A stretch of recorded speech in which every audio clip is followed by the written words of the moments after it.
হযরতে মুসা কালিমুল্লাহ তুর পাহাড়ে চলে গেলেন 40 দিনের জন্য।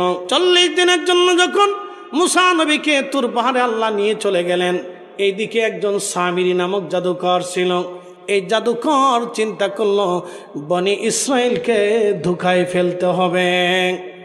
এই জাদুকর হযরতে মুসা নবী এবং বনি ইসরাইলকে যখন ফেরাউন থেকে আল্লাহ বাঁচিয়েছিলেন, ফেরাউন থেকে বাঁচানোর সময় জিব্রাইল আলাইহিস সালাম আসমান থেকে একটা ঘোড়ার পিঠে চড়ে দুনিয়াতে নেমেছিলেন।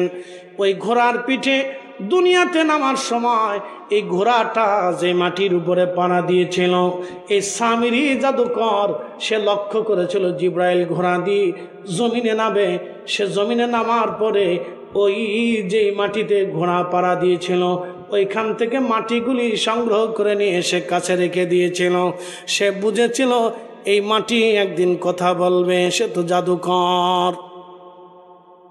তন্ত্রমন্ত্র যারা করে তারা দেখবেন নানান কিছু নিয়ে মানুষের মরা হাড্ডি আনে, তারপরে কুত্তার হাড্ডি আনে, এরপরে কুত্তার খুলি আনে, এরপরে মানুষের চুল আনে, কাপড় ছিঁড়ে নিয়ে আসে, তারপরে আরও কত কিছু এর গোরস্থান থেকে খুলি নিয়ে আসে, নানান ধরনের কিছু করে তারা এই তন্ত্রমন্ত্র করে মানুষকে কুফরি কালাম করে কষ্ট দেয়। শুনবেন, মনে রাখবেন, কোনো মুসলমান ফকির যদি কুফরি কালাম করে তাহলে ওর জানাজায় যাবেন না, ওর কবরও দিবেন না, কেন ও মুসলমান না। কি কথা কন না কেন? কথা ক্লিয়ার না ভেজাল আছে? একবারে ক্লিয়ার।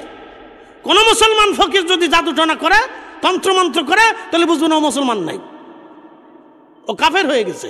যারা বলেন কি হয়ে গেছে? ও কাফের হয়ে গেছে, ও মুসলমান নাই। প্রিয় উপস্থিতি, খুব মনোযোগ দিবেন। তো সামিরি জাদুকর হযরতে জিবরিল আলাইহিস সালাতু ওয়াস সালাম যে মাটির মধ্যে পাড়া দিয়েছিলেন, সেই মাটির অংশটা নিয়ে এসে কাছে রেখে দিয়েছিল। মুসা আলাইহিস সালাম 40 দিনের জন্য তুর পাহাড়ে চলে গেলেন।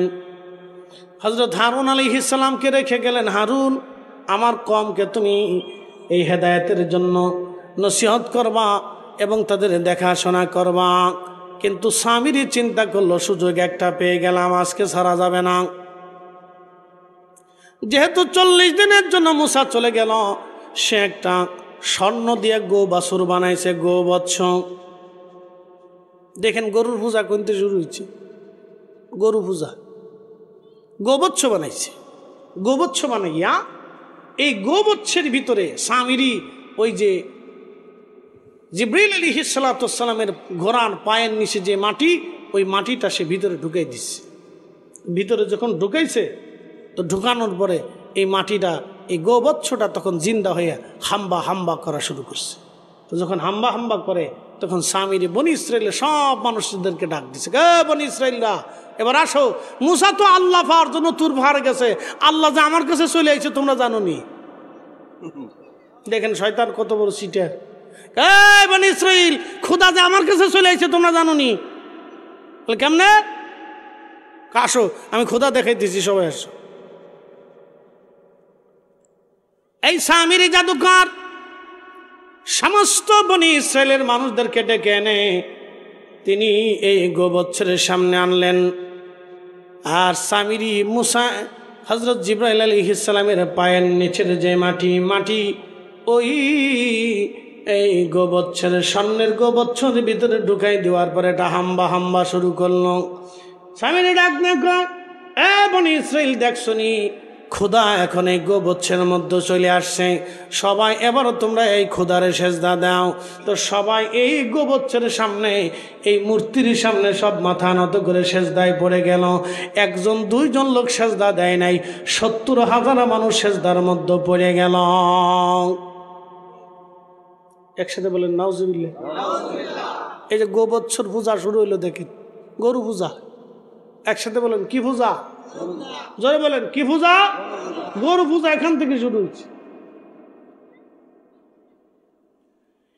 এই গোবৎস পূজা শুরু হয়ে গেল। সমস্ত 70,000 বনি ইসরাইল গরুর সামনে মাথা নত করে সেজদার মধ্যে পড়ে গেলেন। মুসা আলাইহিস সালাম 40 দিন পরে এসে দেখলেন, হায় হায়, তার কওম শিরকের মধ্যে লিপ্ত হয়ে গেছে। এই কওম আজ শিরিকের সামনে মাথা নত করেছে। এই জন্য একটা কথা মনে রাখবেন, মুসলমানের ঈমান হলো অমূল্য সম্পদ। ঈমান যদি না থাকে মুসলমানের আমলে কাজ হবে না। প্রিয় নাটোরবাসী খুব মনোযোগ দিবেন। হাজরাতে মুসা নবী ফিরে এসে দেখলেন হায় হায় সর্বনাশ হয়ে গেছে, এই জাতি দেহি শিরিকের মধ্যে নিমজ্জিত হয়ে গেল। সবাই গরু পূজা শুরু করে দিয়েছে। ওই গরুর সামনে প্রত্যেক দিন দিন ঘটা করে পূজা অর্চনা শুরু করে দিল। মুসা আলাইহিস সালাম তুর পাহাড় থেকে আসলেন। আসার পর হারুনকে ডাক দিয়ে বলেন, হারুন, তোমাকে দিয়ে গেলাম এই জাতিকে হেদায়েতে রাখার জন্য, কিন্তু তোমার এই জাতি করলোটা কি? তারা গোবৎসের পূজা অর্চনা শুরু করে দিল। হযরতে হারুন বলল, আমি বহু চেষ্টা করেছি এই জাতিকে নিবৃত করার জন্য, কিন্তু এই জাতি গরুর সামনে মাথা নত করেছে। বন্ধু খুব মনোযোগ দিবেন। আমাদের পৃথিবীতে একটা ধর্ম আছে, ধর্মের নাম মাজুসি ধর্ম। মাজুসি ধর্মের মূল কাজ হচ্ছে আগুনের পূজা করা। তারা আগুনের সামনে মাথা নত করে আগুনের পূজা করে। মাজুসিরা আগুনের পূজা করে। তারা মনে করে আগুন আমাদের খোদা, আগুন আমাদেরকে সব কিছু দেয়, আগুন আমাদেরকে সব কিছু দেয়। এখন আমি যদি আপনাদেরকে প্রশ্ন করি, জবাব দিবেন, আগুন কি একা একা জ্বলে না জ্বলার জন্য কোনো নিয়ম কানুন আছে? নিয়ম কানুন আছে না? সে বিনা কারণে জ্বলে না, যে কোনো কারণে জ্বলে। তার অর্থ হলো আগুনকে যে কেউ জ্বালায়। কথা ঠিক আছে না? আগুনকে যে কেউ জ্বালা। এখন বলেন, সে কি স্থায়ীভাবে জ্বলে থাকে? জ্বালানি শেষ হলে সে কি অটোমেটিক নিভে যায় না? অটোমেটিক নিভে যায়। তার অর্থ হলো আগুনকে যে কেউ একজন নিভাইয়া দেয়। একসাথে বলবেন আল্লাহু আকবার। তাহলে আগুনের নিজস্ব কোনো শক্তি আছে? তাহলে ওনাকে আগুনকে একজন পরিচালিত করেন। আমাদের বিশ্বাসে তিনি কে? একসাথে বলেন, তিনি কে? তাহলে আগুন কখনো খোদা হতে পারে না। রব বলেছেন আল্লাহুস সামাদ, আল্লাহুস সামাদ। আমি রব কারো মুখাপেক্ষী না, সব সৃষ্টি আমি আল্লাহর মুখাপেক্ষী। কথা বুঝতে হবে, এটার নাম হলো বিশ্বাস। সনাতনীরা একটা বিশ্বাসে বেঁচে থাকে, শিখদের একটা বিশ্বাস, বৌদ্ধদের একটা বিশ্বাস, খ্রিস্টানদের একটা বিশ্বাস। খ্রিস্টানরা বলে এক আত্মা, তিনজন, এক আত্মা দিয়ে তিনজন, আল্লাহ, আল্লাহর বউ, আল্লাহর ছেলে। আল্লাহ এক আত্মা দিয়ে তিন। তারা বলে আত্মা, আল্লাহরও আত্মা আছে। তাহলে এখন আত্মা বানাইল কে? আল্লাহর বউ আছে, আল্লাহর ফুলাও আছে। কত বড় পাগল আপনি একটু চিন্তা করে, যে এক আত্মারে তিনজন বানাইছে। তার অর্থ হলো তার আল্লাহর সাথে বাকি দুইজনকে শরিক করে খোদার আসনে বসাইছে। এই জন্য তারা কাফির। কথা কর না কেন, ঠিক কিনা? তারা অবিশ্বাসী। কোরআন বলতেছে, ইন্নাল্লাযীনা কাফারু মিন আহলিল কিতাবি ওয়াল মুশরিকিনা ফী নারি জাহান্নাম খালিদিনা ফীহা।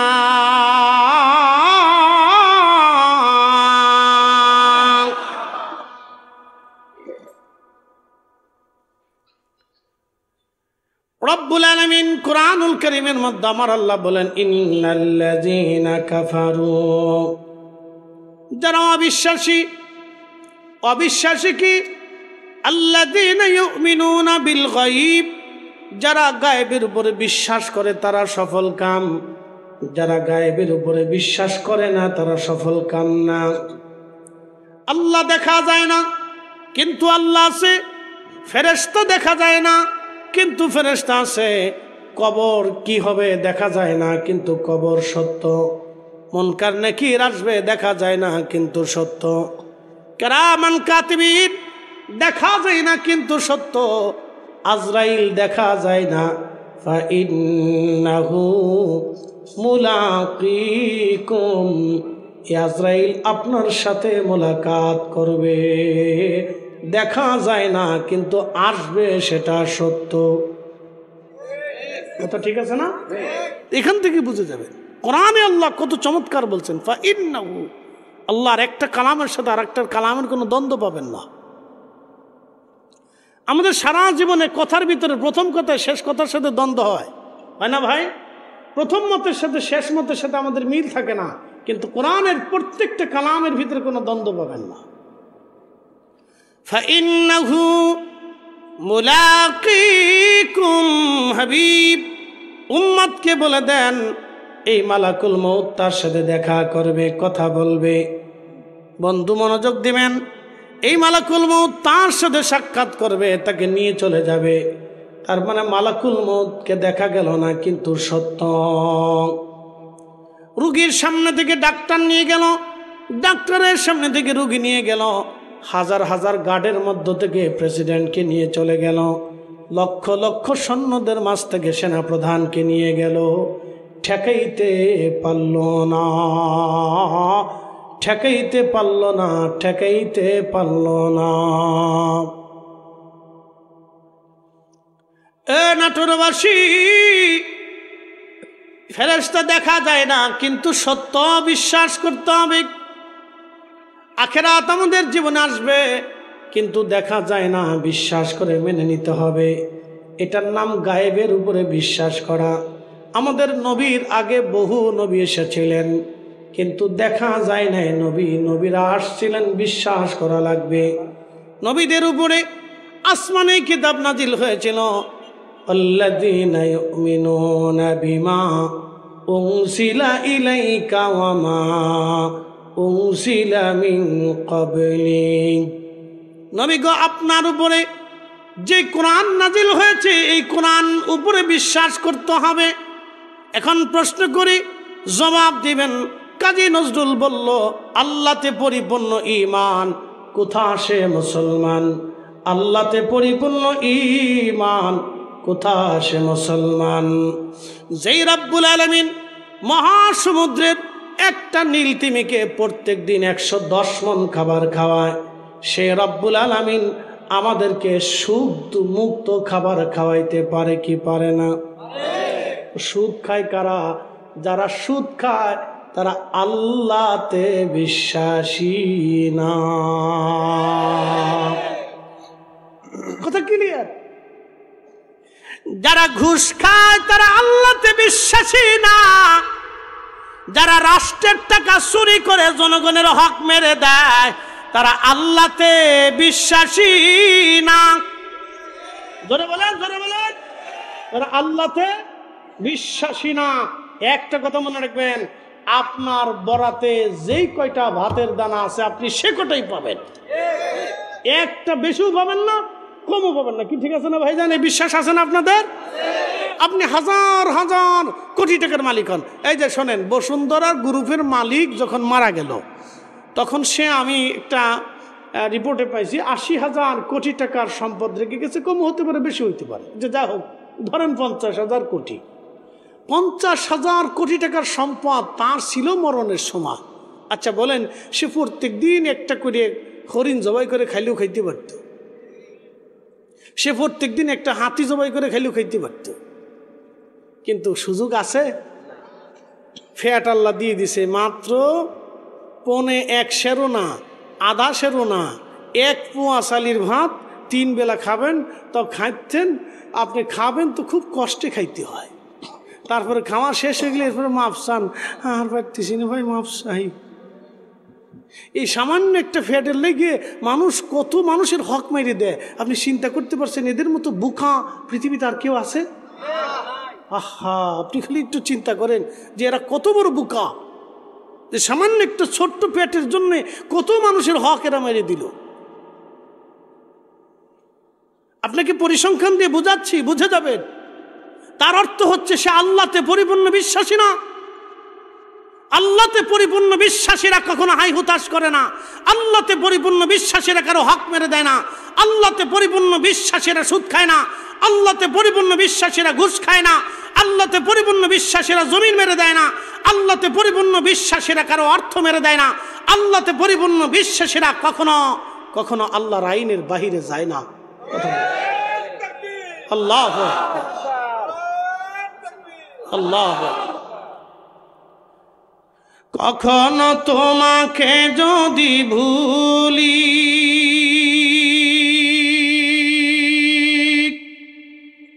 হেদায়েতের আলো জেলে নিয় কাছে তুলি, ঠাই দিও প্রিয়তম অগমহিয়ান, তুমি রহমান, তুমি মেহেরবান। অন্ধ গাহে না শুধু তোমারি গুণগান, বুঝেও বুঝে না তবু শান, তুমি রহমান, তুমি মেহেরবান।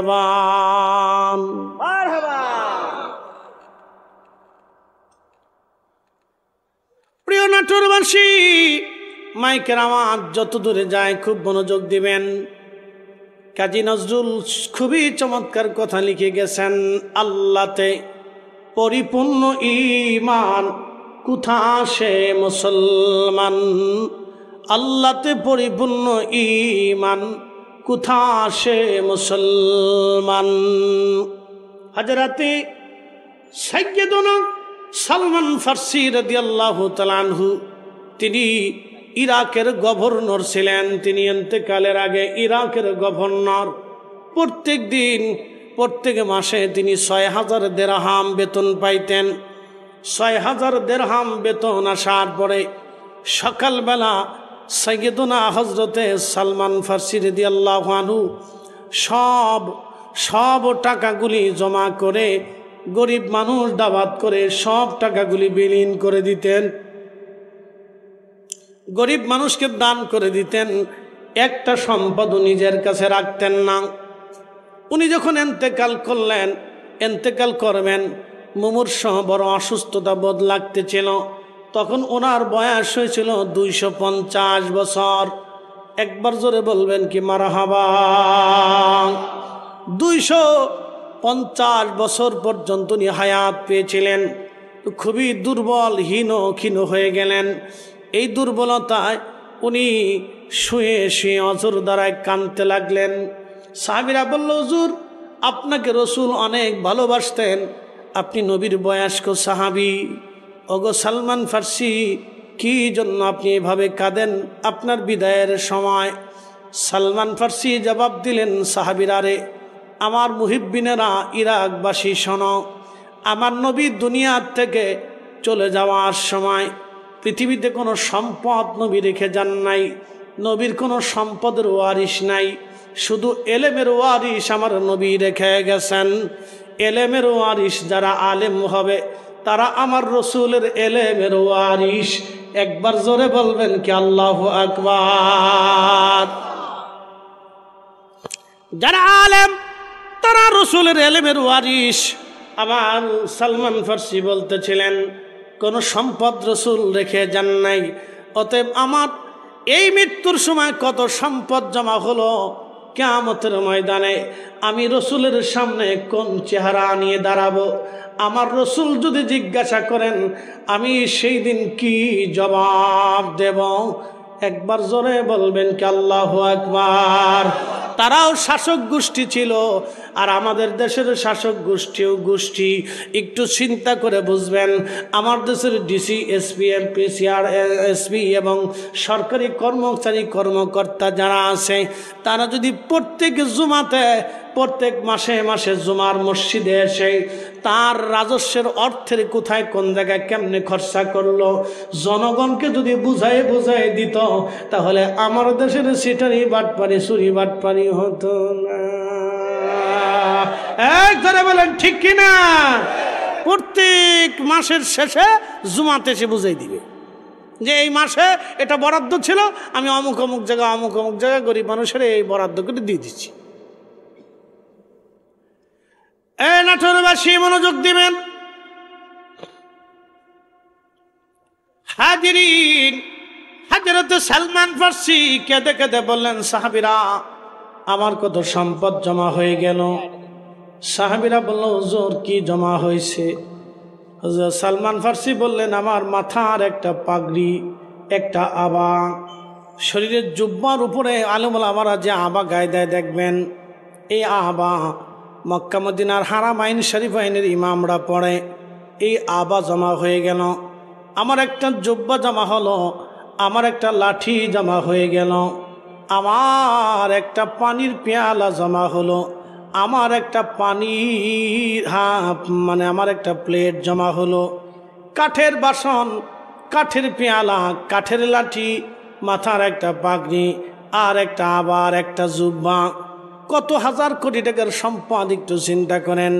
মাত্র মামুলি বিষয়, সামান্য নিত্য প্রয়োজনীয়তার জিনিস। বলে এইগুলি জমা হয়ে গেল আমার রসুল দুনিয়ার থেকে যাওয়ার আগে সব দান করে দিয়ে গেলেন। এত কিছু জমা হলো, কিয়ামতের ময়দানে আমি রসুলের সামনে কি জবাব দেব বলো? সালমান ফার্সি কাঁদতেছিলেন, সাহাবীরা ডাক দিয়ে বলতেছে, আপনি কাঁদবেন না।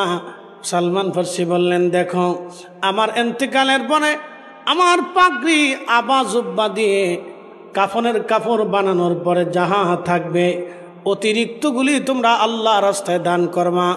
আমার লাঠি, আমার কাঠের বাসন প্লেটগুলি আল্লাহ রাস্তায় দান করে দিবা। আমি দুনিয়াতে কোনো সম্পদ রেখে যে আল্লাহর আদালতে কাঠগড়ায় দাঁড়াইতে পারবো না। একবার জোরে বলা যাবে কি আল্লাহু আকবার? তেলের গাড়ি তেলে চলে,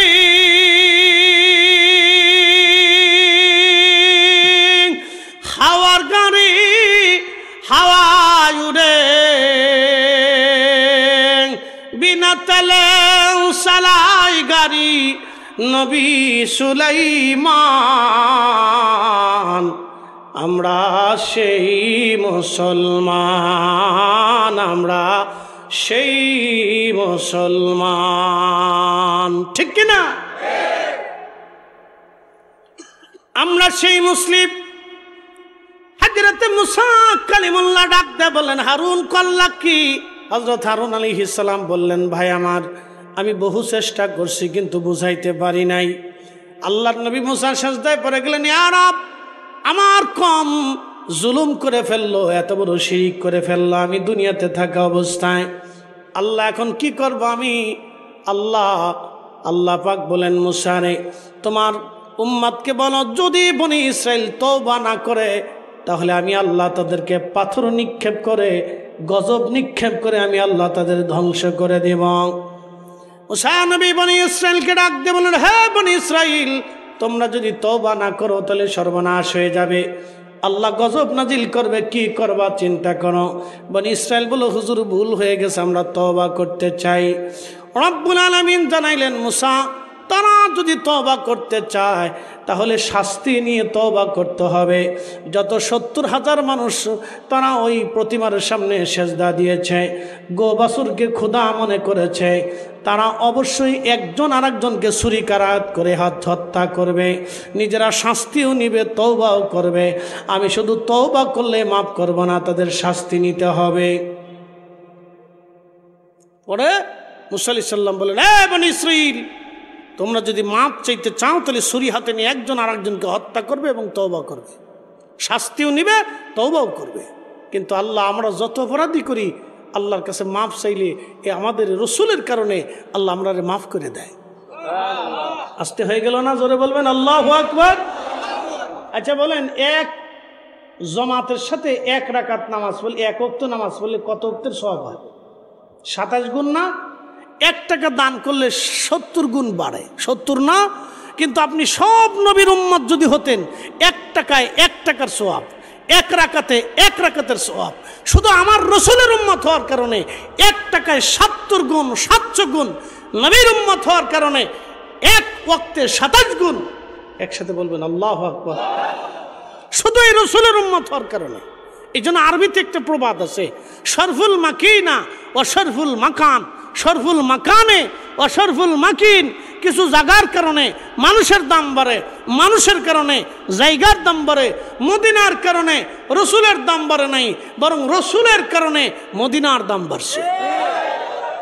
একটা কথা আজকে ভুল মনে রাখবেন, শুনে রাখবেন, আমরা যারা আহলে সুন্নতুল জামাতের অনুসারী আছি, বিশ্বাসী আছি, আমরা একটা কথা সবসময় মনে রাখি, আমরা স্মরণ রাখি, আমরা শানে রিসালাতটাকে আমরা সবসময় প্রাধান্য দিয়ে নিজের কলিজার ভিতরে ভরে রাখি। কথা বলেন ঠিক না বেঠে? তো মনোযোগ দিন, মদিনার কারণে রসুলের দাম বাড়ে নাই।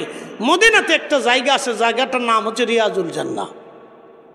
পৃথিবীর কোথাও পাবেন না, বাইতুল আকসাতে পাবেন না, হেরে মক্কাতে পাবেন না, বাইতুল মুকাররমে পাবেন না, পৃথিবীর কোথাও গেলে রিয়াজুল জান্নাহ পাবেন না। রিয়াজুল জান্নাহ একটা জায়গা খাস করে আল্লাহ নির্ধারিত করে দিলেন, এই জায়গাটা রিয়াজুল জান্নাহ। আল্লাহ বলেন, হাবিব আপনি হুজরা থেকে মিম্বার শরীফ পর্যন্ত এই জায়গাটুকুন রিয়াজুল জান্নাহ। মনে রাখবেন, যদি কোনোদিন মদিনাতে যাওয়ার সুযোগ হয় তাহলে ওইখানে নামাজ পড়লে বুঝবেন আপনি আল্লাহর বেহেশতে নামাজ পড়েছেন, কারণ কিয়ামতের ময়দানে ওই জায়গাটুকুন সহ জান্নাতে চলে যাবে।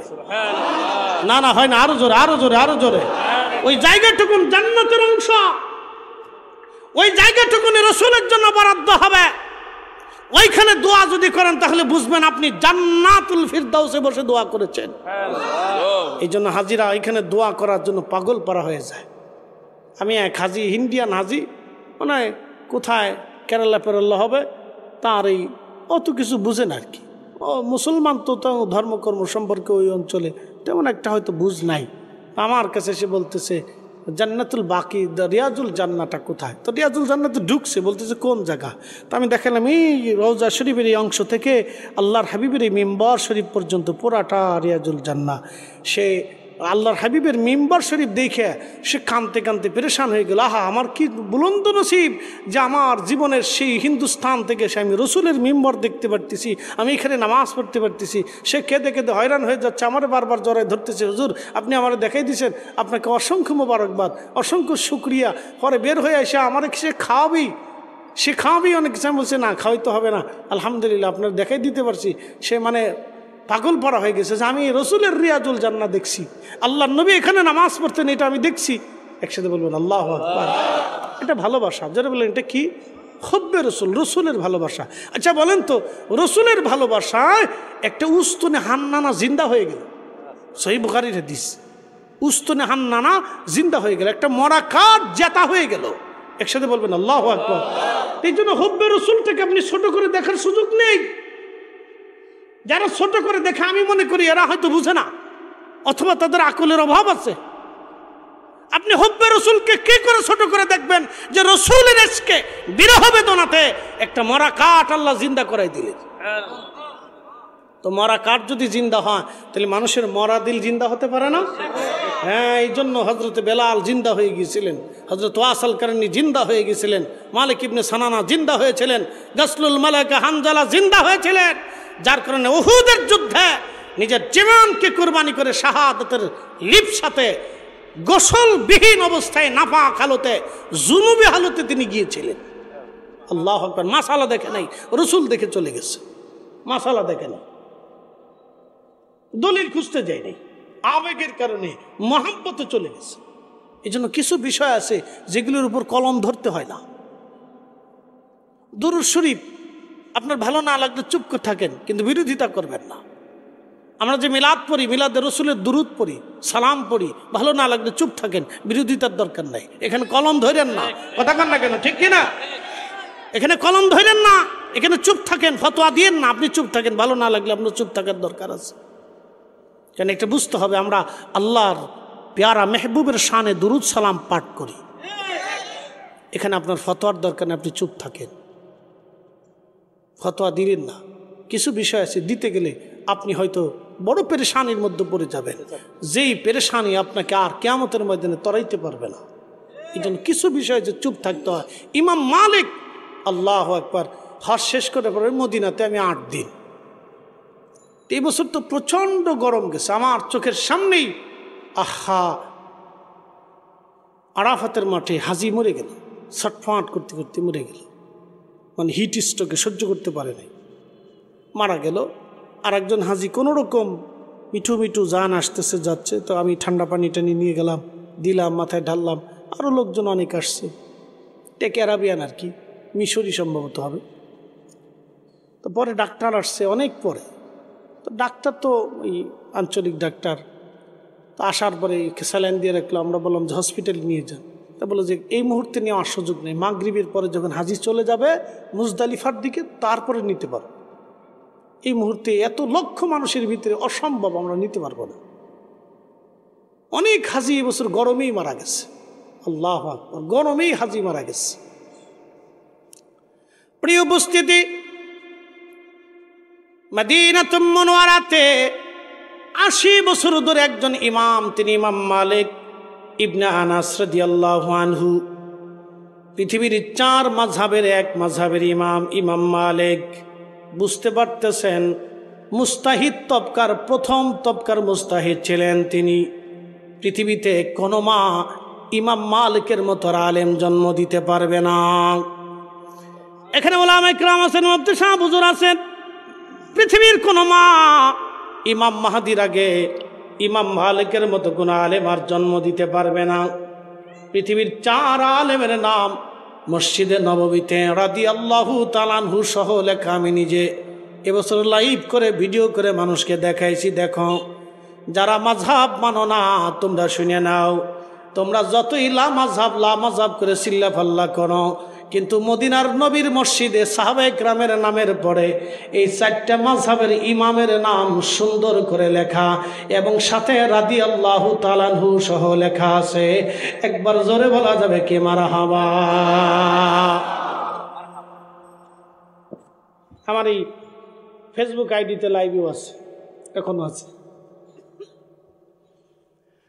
এই উপস্থিতি মনোযোগ দিবেন, নাটোরবাসী ইমাম মালিক 80 বছর ধরে মদিনার সীমানার ভিতরে কখনো একটু থুতু নিক্ষেপ করেন নাই। আপনি ভালোবাসা কেমনে দেখেন, কেন বিরোধিতা করবেন? আমরা যখন ইয়া নবী সালাম আলাইকে বলে দাঁড়াই, বাবারে আমরা পৃথিবীর কোনো ক্ষমতার জন্য দাঁড়াই না, মানুষ দেখানোর জন্য দাঁড়াই না, টাকার লোভেও দাঁড়াই না, অর্থের জন্য দাঁড়াই না, দুনিয়ার ক্রেডিটের জন্য দাঁড়াই না, আমরা শুধুমাত্র রসুলের সম্মানের জন্য দাঁড়াই। আমাদের আর কোনো উদ্দেশ্য নাই। আমরা বিশ্বাস করিও না যে রসুল এখানে বসে রয়েছে। কি কথা কন না কেন? আমরা শুধু রসুলের ইজ্জতের জন্য দাঁড়াই। আপনি বিরোধিতা করতে পারেন, আপনাকে ছেড়ে দিলাম। আপনার জবানের স্বাধীনতা আছে, কাজের স্বাধীনতা আছে, কিন্তু আপনাকে বুঝতে হবে আপনি কিসের বিরোধিতা করতেছেন। আপনি রসুলের তাজিমের বিরোধিতা করতেছেন। আপনি কিসের বিরোধিতা করেন? রসুলের তাজিমের বিরোধিতা করেন। তো যদি বলেন বেদাত, তাহলে বলেন ইমাম মালিক 80 বছর মদিনায় জুতা পরলো না, এটা বেদাত আপনি প্রমাণ করেন। যদি বলেন বেদাত, তাহলে ইমাম মালিক 80 বছর মদিনার সীমানার ভিতরে থুতু ফেলে নাই। 80 বছর একটা সেকেন্ডের জন্য জুতা পরে নাই। আমরা 8 দিন জুতা ছাড়া থাকতে পারি না, 1 মিনিটও চলতে পারি না। আর এই ইমাম পৃথিবীর শ্রেষ্ঠ ইমাম, 4 ইমামের এক ইমাম, 4 আলেমের এক আলেম, পৃথিবীর 4 আলেমের এক আলেম। কোনো মার কোনোদিন জন্ম দিতে পারবে না। ইমাম মালিকের লেখনের উপরে কলম ধরার মতো কোনো আলেম পৃথিবীতে কিয়ামত পর্যন্ত জন্ম হবে না। 4 আলেমের এক আলেম। জীবনে 80 বছরে মদিনার হাউদের ভিতরে কখনো জুতা পরেন নাই, থুতু নিক্ষেপ করেন নাই, পেশাব পায়খানা ছাড়েন নাই। আপনি জানেন কত বড় আদব? আল্লাহু আকবার, তাজিমে রসুল। আল্লাহু আকবার, ইয়া রাসূল।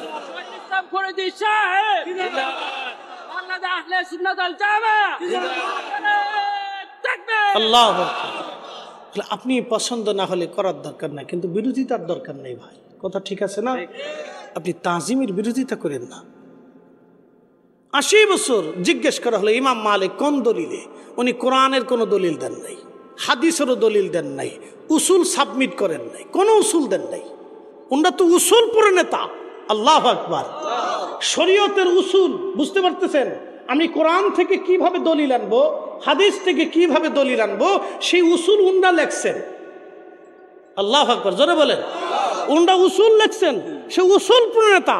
তিনি পর্যন্ত কোনো উসুল দেন নাই। একটা উসুল দিছেন, এ আল্লাহর বান্দারা, যেই মাটির ভিতরে রসুল ঘুমা সেই মাটির উপরে আমি কি করে জুতা পরব? যেই মাটির নিচে রসুল ঘুমায় সেই মাটির ভিতরে আমি পায়খানা পেশাব কেমনে করব? যেই মাটির ভিতরে রসুল ঘুমায় আমার এই থুতু সেই মাটির উপরে কেমনে ফালাবো? তুমি মোদের আশার আলো, তাই তো তোমায় বাসি ভালো, তুমি মোদের আশার আলো, তাই তো তোমায় বাসি ভালো।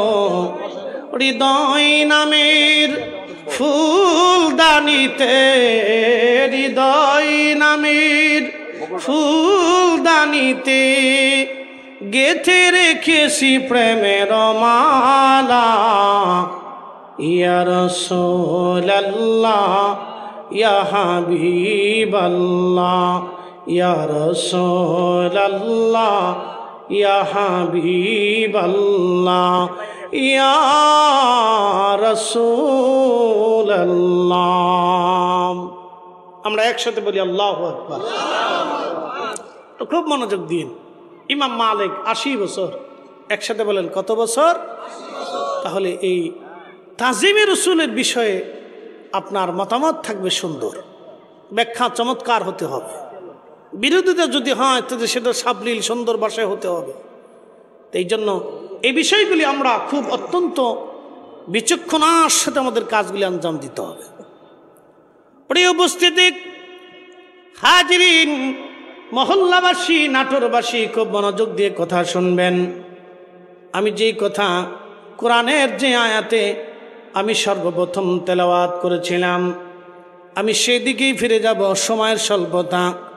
আমি বলেছিলাম আল্লাযীনা ইউমিনুনা বিল গায়ব, গায়েবের উপর ঈমান আনা লাগবে।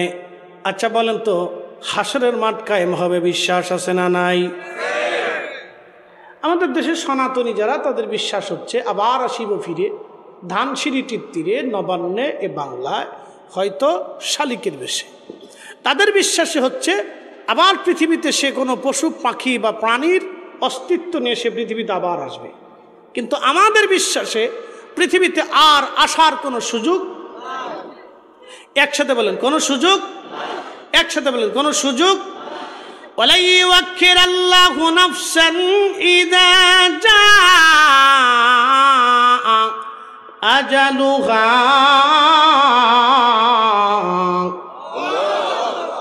এটা হলো বিশ্বাস। এই জন্য শোনেন, ইসলামের মৌলিক বিষয়টা হচ্ছে বিশ্বাস।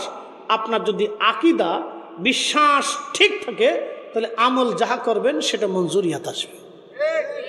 আকীদা, বিশ্বাস যদি ঠিক না থাকে তাহলে মুশকিল। এই জন্য আকাইদে আহলে সুন্নাত ওয়াল জামাআত, এটা 4 ইমামের আকীদা।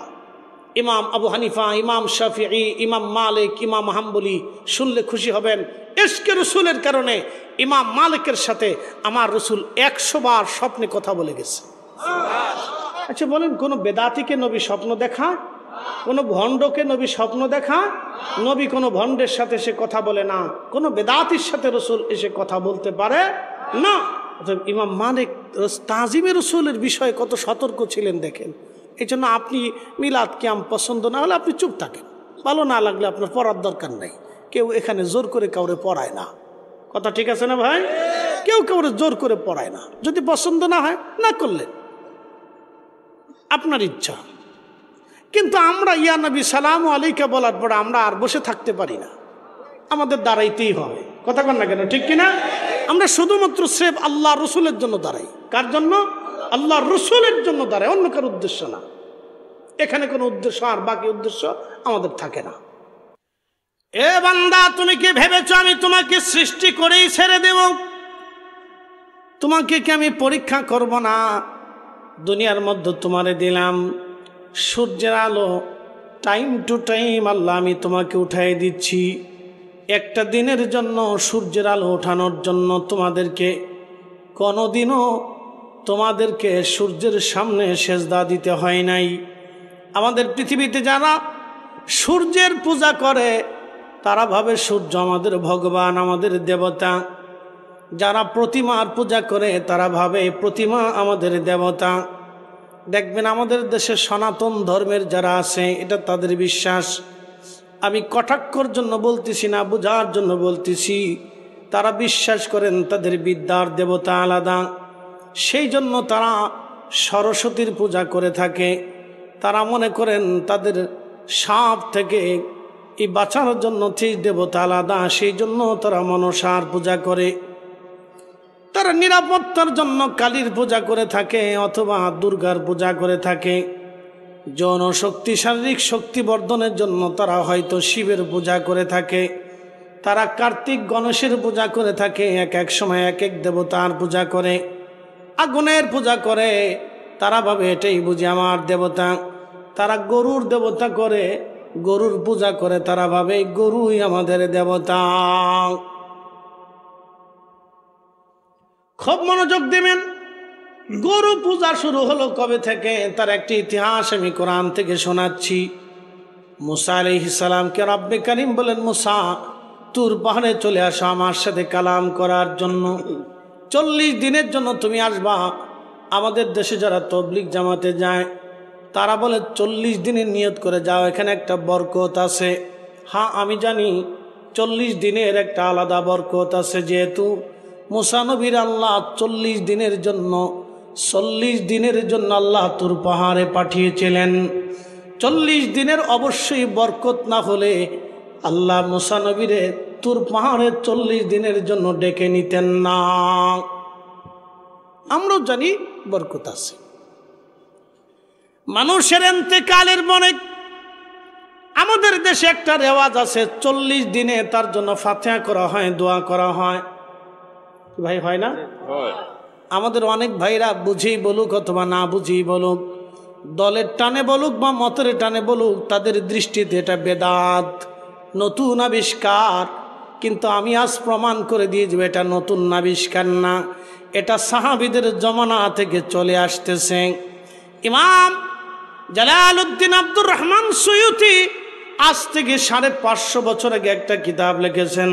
কিতাবের নাম আল হাবিলিল ফাতওয়া আল মুজাল্লাদুস সানি, 2য় খণ্ডের মধ্যে তিনি একটা মাসালা, একটা রেসালা করেছেন, তুলু উসুরিয়া বি ইজাহারি মা কানা খাফিয়া।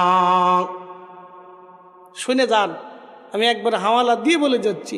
ইমাম সুয়ুতি শুধু মরহুমাদের দোয়ার ব্যাপারেই এই মাসালাটা লেখছে, এই রেসালাটা উনি শুধু এটার উপরেই লেখছে।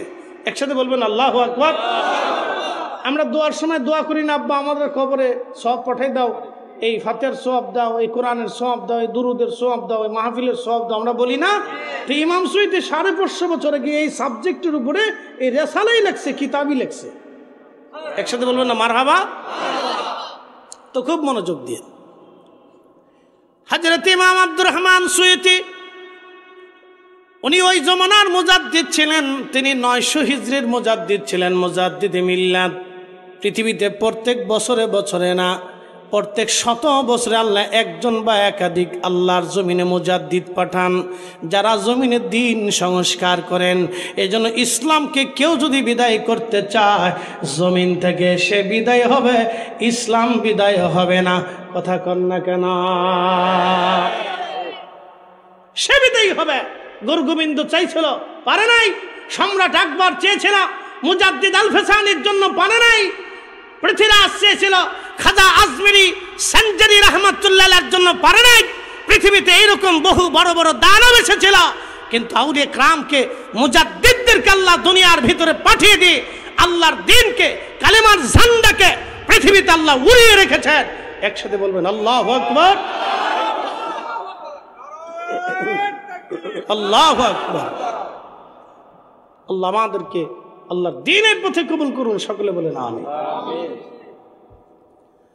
হযরত ইমাম সুয়ুতি তুলুস সুরিয়া বি ইজহারি মা কানা খাফিয়া এর রেসালার মধ্যে তিনি লেখেন, ইমাম তাউস ছিলেন 70 জন সাহাবীর ছাত্র। কতজন সাহাবী?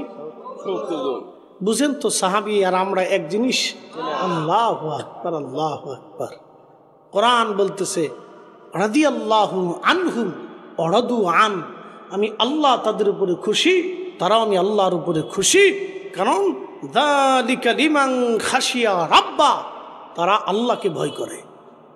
একসাথে বলবেন আল্লাহু আকবার। প্রিয় উপস্থিতি, খুব মনোযোগ দিবেন। হাজিরিন, নাটোরবাসী কথাগুলি ভালো করে শুনে যাবেন।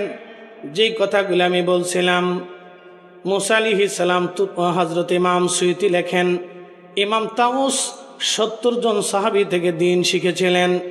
তিনার একটা বর্ণনা এসেছে, তিনি বলেছেন আমাদের জমানাতে যখন মানুষ মারা যাইত তখন আমরা জানতাম যে 7 দিন এবং 40 দিন পর্যন্ত সে কবরের মধ্যে দোদুল্যমান থাকে, চিন্তিত থাকে, পেরেশানি থাকে, কষ্টের মধ্যে থাকে।